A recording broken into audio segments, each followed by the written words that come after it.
यह एक magnetic flywheel rotor है जो इंजन के क्रैंकशाफ्ट के साथ डायरेक्ट जुड़ा होता है और इंजन आरपीएम के स्पीड के बराबर लगातार घूमता रहता है। इसके अंदर का गोलाकार हिस्सा एक परमानेंट मैग्नेट होता है और बाहर भी एक छोटा मैग्नेट होता है, जैसे यहाँ पीला रंग से दिखाया गया है, जिसका उपयोग हम थोड़ी देर बाद में देखेंगे।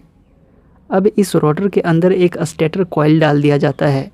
स्टेटर मतलब शांत और कॉइल मतलब कॉपर का गोलाई में लपेटा हुआ तार, जिसमें एक तरह का कवर भी चढ़ा होता है।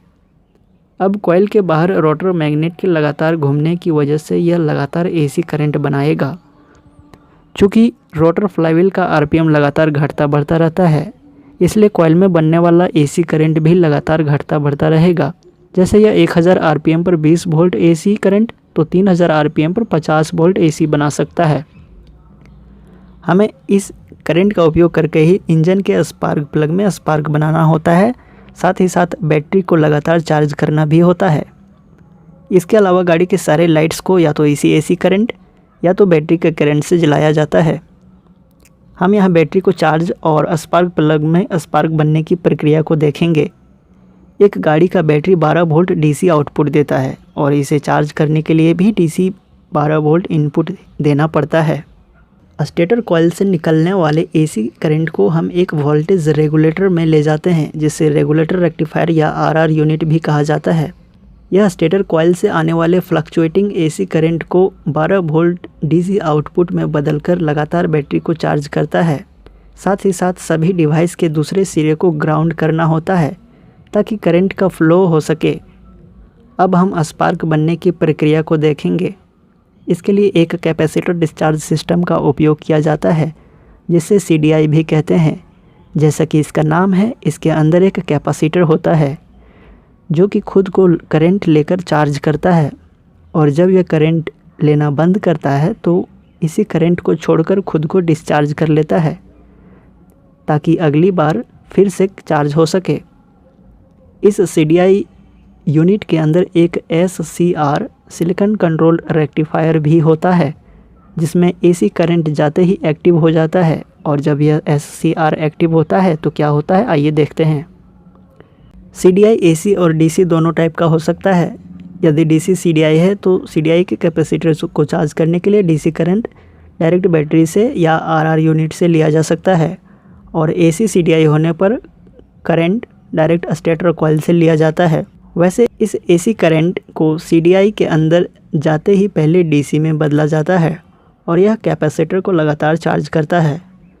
अब यहाँ रोटर फ्लाईव्हील के बाहर एक छोटा कॉइल भी होता है, जिसके नज़दीक से ये येलो मैग्नेट गुजरने से इसमें एसी करंट या एसी पल्स बनता है, जो बहुत छोटा समय के लिए होता है। इसे पिकअप कॉइल कहते हैं। इससे निकला एसी पल्स सीडीआई के अंदर के SCR को हीट करता है, जिससे SCR एक्टिव हो जाता है। SCR के एक्टिव होते ही स्टेटर कॉइल से आने वाला करंट कैपेसिटर में न जाके SCR के माध्यम से ग्राउंड में चला जाता है। अब जैसे ही सीडीआई के कैपेसिटर में करंट जाना बंद होता है, यह अपने पहले जमा किए हुए करंट को इग्निशन कॉइल में भेजकर खुद को डिस्चार्ज कर लेता है। पिकअप कॉइल से आने वाला करंट के बंद होते ही SCR डीएक्टिवेट हो जाता है और करंट फिर से कैपेसिटर को चार्ज करने लगता है। यह प्रक्रिया पिकअप कॉइल की वजह से लगातार होते रहता है। सीडीआई के कैपेसिटर से निकलने वाला करंट इग्निशन कॉइल के प्राइमरी कॉइल में पहुंचता है। इग्निशन कॉइल में 2 कॉइल होते हैं।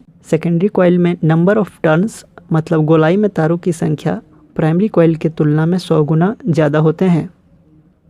यह एक ट्रांसफार्मर की तरह काम करता है और सीडीआई से आने वाले करंट को आसानी से 20,000 से 30,000 वोल्ट में बदल देता है।